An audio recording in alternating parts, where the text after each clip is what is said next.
at the end of the year, super important.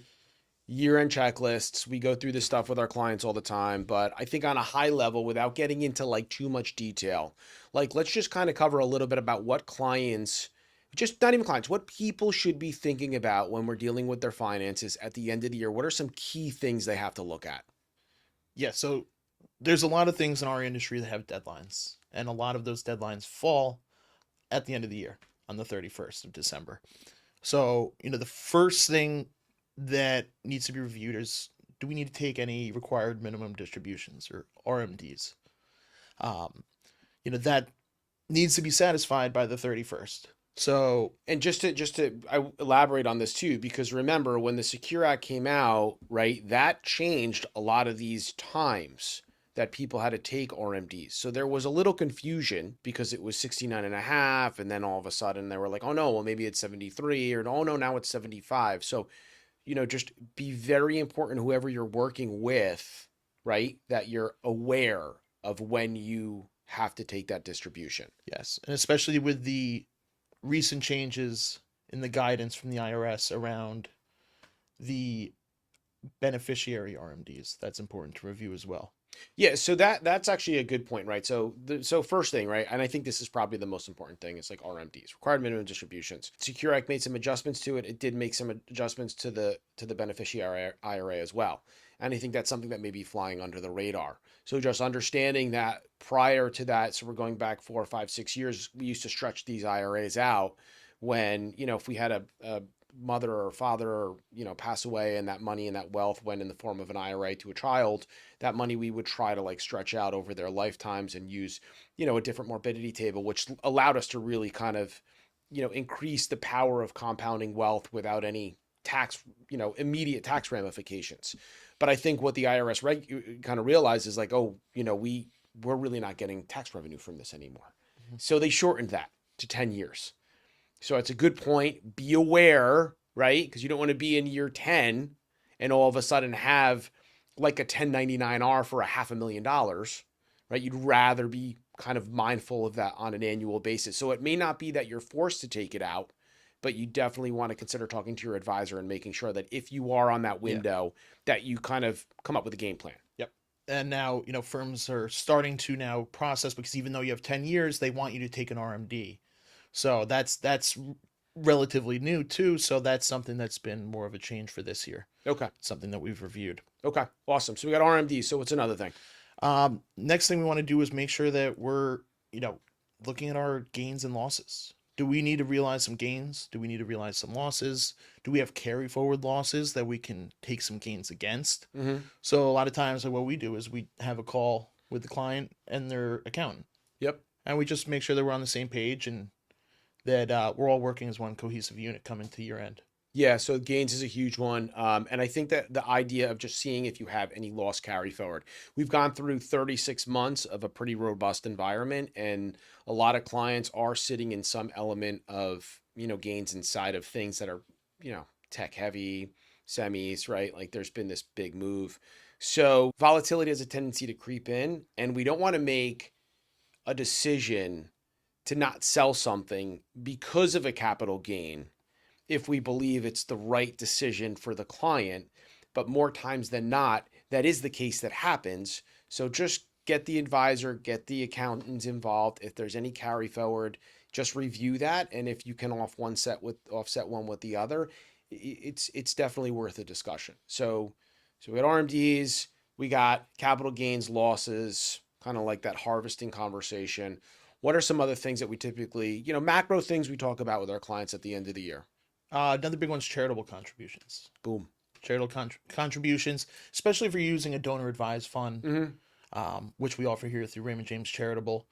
That that needs to be planned out come around this time of year if you want it to be for this calendar year, Yeah.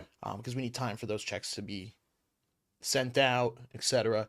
And piggybacking off of that, going back to RMDs, there's also the qualified charitable distributions, Yeah. which can be used in lieu of the RMD or in hand with the RMD. Yeah. But we'll talk more about that one Yeah. in another video, because that's a whole nother concept in itself. Yeah. And I think we should dive into each one of these on a segment by segment basis because they really do get very in depth. There's so many strategies that you can kind of discuss that may be right for somebody. that a lot of people don't even know exist. But yeah, donations, obviously that's another huge one. And these are kind of like the main ones that we talk about. There's so many more that we can get into, but these are the ones that we typically see most clients will have decisions on. What else? What else is there? What else do Yeah, you say? I mean, I think another thing that's important and should be done annually is just revisiting beneficiaries inside of your accounts. Boom. Beneficiaries, taking a look at the instructions on an account, making sure if you have any new bank accounts that you want linked. It's just a good time when you're going through everything year end to just bring things to our attention if they need to be changed. Yeah. Yeah, that's a huge one. It's like almost like that year-end cleanup, Yeah, right? Like just checking all the accounts. Things change in the course of the year. Feelings change. Emotions change about certain relationships that we have. So like that year-end cleanup is like, are the beneficiaries right? Is the titling of the account right based off of what the attorney said? Should we have transfer on death? Should we just have a tenants in common? Should it be a joint tenant with rights of survivorship? Is there any new accounts that we did open up? Should those be linked? What are the beneficiaries on insurance policies? Like just making sure that everything is kind of like buttoned up and that you have people that have the information in a vault, in a secure environment that are all communicating. So if something happens, you know that there's somebody that can go to those individuals and get that information. exactly. It's not locked in a safe under Yeah. your bed and nobody knows it exists. Yeah. So it's important that a lot of our clients like to use the vault Hmm. because it's a secure spot where they can access it, we can access it, they can access from their phone, their Yeah. computer.